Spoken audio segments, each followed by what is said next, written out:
On va commencer notre exercice. Donc, on vous donne le tableau, comme c'est un EFM. Donc, on vous donne le tableau suivant qui représente les résultats des contrôles qualité des fromages produits par la société Copag. La société Copag, c'est la société qui fait Jaouda, d'accord? Et les Ataroudens. Donc, on a un tableau qui contient deux colonnes.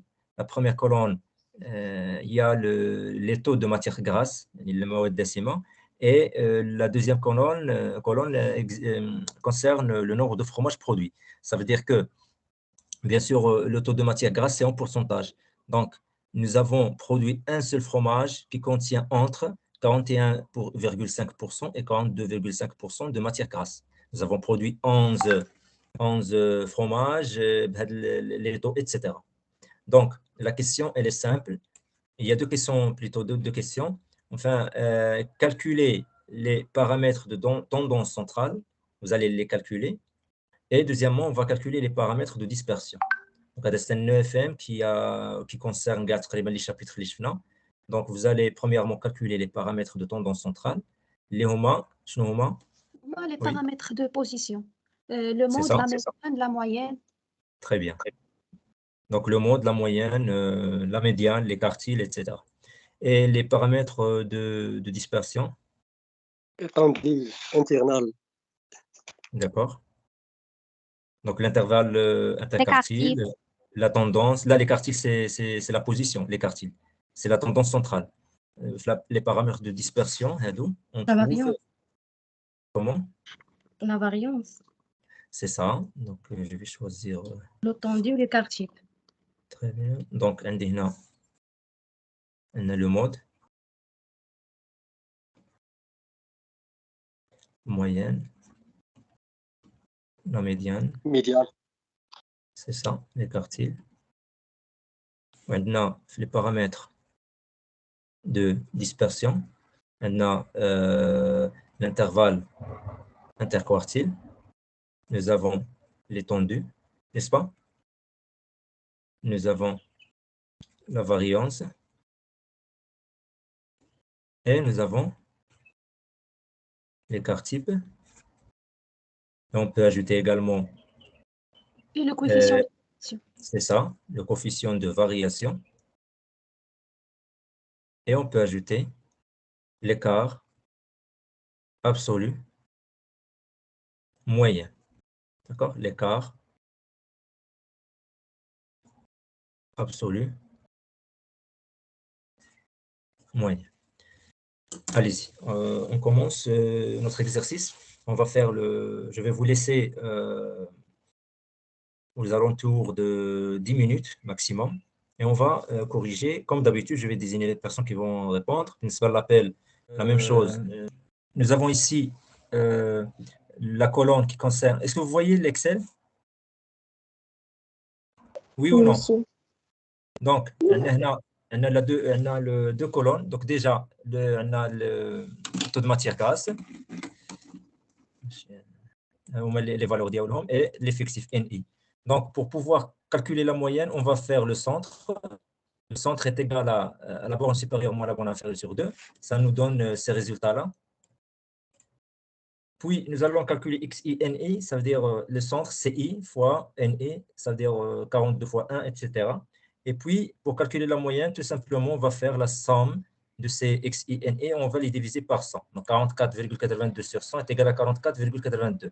Ça veut dire qu'en moyenne, c'est un chiffre en pourcentage, ça veut dire en moyenne, les fromages produits ont ou bien ont un taux de matière grasse qui est de 44,82%. Pour calculer le mode, vu qu'il s'agit là des classes, donc automatiquement, nous allons chercher tout d'abord la classe modale. On va chercher la classe modale. La classe modale, c'est la classe qui correspond à l'effectif maximal. Donc, où est l'effectif maximal ici? C'est 38. Donc, finalement, c'est ça la classe modale, c'est entre 44,5% et 45,5% de matière grasse. Une fois que nous avons identifié la classe modale, on peut automatiquement calculer exactement le mode. Le mode à quoi est égal? Est égal à la borne inférieure, qui est 44,5, plus l'amplitude liée à 45,5 moins 44,5 qui est 1, fois D1 sur D1 plus D2. D1, c'est l'effectif de la classe modale, les 38, moins 24, c'est l'effectif de la classe précédente. Sur D1, toujours 38 moins 24, plus 38 moins 22. Ce qui nous donne un mode est égal à 44,97. Autrement dit, 44,97%, c'est le mode, c'est la valeur qui correspond à l'effectif maximal.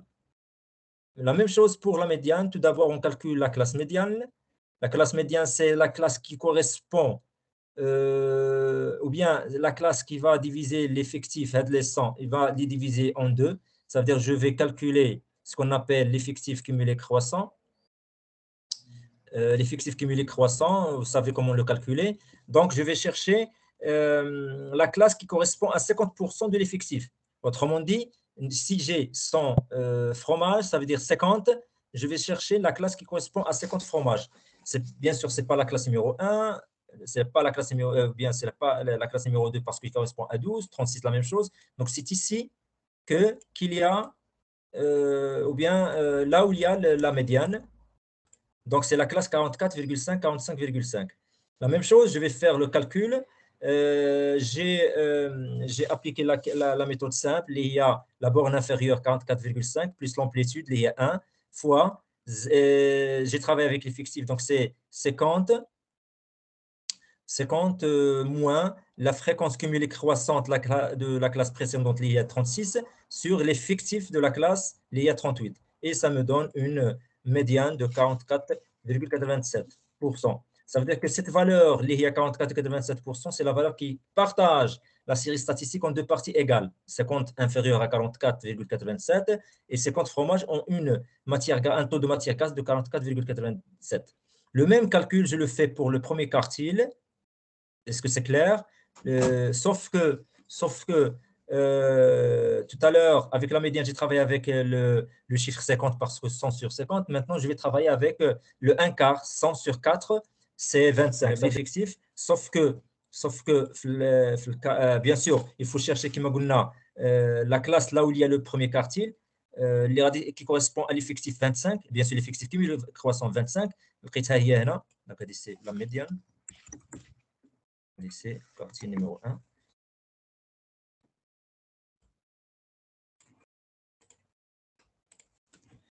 Donc, le même calcul me fait une valeur de 44,04%. Ça veut dire que j'ai 25% de fromage qui ont un taux de matière grasse qui est inférieur à 44,87. Idem pour le troisième quartile. Une fois qu'on a calculé le troisième quartile et le premier quartile, facilement on peut calculer l'intervalle interquartile qui est de 1,50. Ça veut dire que, si on veut interpréter les deux valeurs, ça veut dire que 50% de fromage, ça veut dire 100 sur 2 lié à 50, ça veut dire que 50 fromages, j'ai produit 50 fromages qui ont un taux de matière grasse entre 44,04% et 45,55%. Ça veut dire que l'intervalle est égal à 1,50%. L'étendue, c'est très simple. Je vais voir la valeur supérieure. D'accord? Je vais voir la valeur supérieure et la valeur inférieure. D'accord? Il y a 41,5 et 48,5. La différence c'est 7%. J'ai 7 taux entre la valeur maximale et la valeur minimale. Pour le calcul de la variance, tout simplement, j'aurai besoin de calculer CI moins X bar à la puissance 2 et je vais la multiplier par NI. Donc, donc CI moins X bar, d'accord, à la puissance 2. D'accord? Et puis, je vais calculer NI, ça veut dire la valeur NI fois CI moins X bar à la puissance 2, ça me donne une valeur. Après, je vais faire la somme. La somme de ces valeurs me donne une valeur de 116,76. Donc, finalement, je vais diviser 116,76 par 100, les N, grand N, et ça me donne une variance de 1,16 7,6. C'est pour cela que Excel, parce que Excel, il travaille avec. J'ai la possibilité de travailler avec 4 chiffres la plus pour avoir un maximum de précision, d'accord? Mais si vous voulez travailler avec 2 chiffres après le virgule, en fait, ça dépend de la série statistique. Maintenant, faire le contrôle qualité des fromages, et parce que des valeurs qui doivent être exactes parce que ça impacte la santé des citoyens, des consommateurs. Donc, les valeurs diaoliques, au maximum des valeurs qui sont précises. Donc, j'ai travaillé avec les 4 chiffres, ça me donne un total de 116,76. Je les divise par 100 et ça me donne une variance de 1,76 bien sûr, pour cent. L'écart type à quoi est égal? L'écart type est égal à 1,0806. La racine, tout simplement, la racine carrée de la variance. Qu'est-ce que ça veut dire cet écart type? Tout simplement, si on fait les moyennes des écarts entre chaque valeur et la moyenne de la série statistique, on va trouver que ces valeurs s'écartent en moyenne de 1,08%. La valeur, avant même de calculer le coefficient de variation, la série statistique est un petit peu homogène. D'accord? Il a toutes les valeurs centrales, l'effectif ديالهم كبير, d'accord?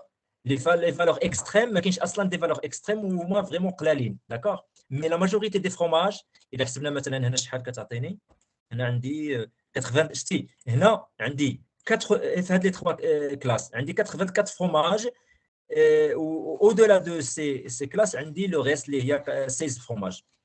Donc, si je calcule le coefficient de variation, il me donne un taux de 2,41%, ce qui me donne une idée sur l'homogénéité de cette série statistique. Ça veut dire que les fromages que je produis, moi, ont une homogénéité entre eux. Ça veut dire que je suis en train de produire des fromages. Fromage c'est un fromage les résultats de la matière grasse ماشي بعيده بزاف, d'accord? مثلا لو كنت هنا لقيت دي فالور كبارين ولقيت هنا مثلا ان تو دو مثلا je dis n'importe quoi de 35%, ça veut dire que j'ai un problème sur le système de production. J'ai un problème sur le système de production, ça veut dire que j'arrive pas à maîtriser ma production. عندي des valeurs مثلا matière grasse عندي فيها 41,5% مثلا, من بعد نلقى واحد 100%, من بعد نلقى واحد 2%. دونك عندي مشكل في la production, j'arrive pas à produire correctement mes fromages, d'accord? Mais avec un taux maintenant 2,41%, c'est vrai que c'est pas beaucoup, mais ça dépend des normes, ça dépend de l'usine, ça dépend de la norme de qualité. ممكن احنا نشوفوها بلي انه 2,41% c'est peu, mais peut-être le responsable production يقول لك انا عندي un problème, je dois réduire le coefficient de variation نقصو de telle façon انه les fromages produits ما تكونش عندهم une valeur كبيره. Ça veut dire que ça soit l'intervalle interquartile mais يكونش كبير, la moyenne, c'est pas la moyenne en fait, l'écart type mais يكونش كبير, d'accord? Très important de la valeur de l'écart type. Maintenant, pour calculer l'écart moyen, absolu moyen, c'est la même chose en fait que la variance, sauf que ici, je l'ai fait ici. Voilà. Là, Excel, vous pouvez calculer la valeur absolue à 4 est égal à ABS, entre parenthèses, la valeur. Maintenant, si je fais est égal à ABS de moins 15, et atteindre 15, d'accord? Donc, c'est une fonction qui est Excel. Donc, on a ABS, donc à quoi est égal? C'est CI moins XI moins X bar, bien sûr la valeur absolue d'ILOM, et je vais les multiplier par NI. D'accord? Ça me donne des valeurs. Maintenant, je fais un total, une sommation de ces écarts, et je vais diviser 85,04 par 100, et ça me donne une valeur de 0,8504. Est-ce que c'est clair pour tout le monde? Je vais partager avec vous l'exercice.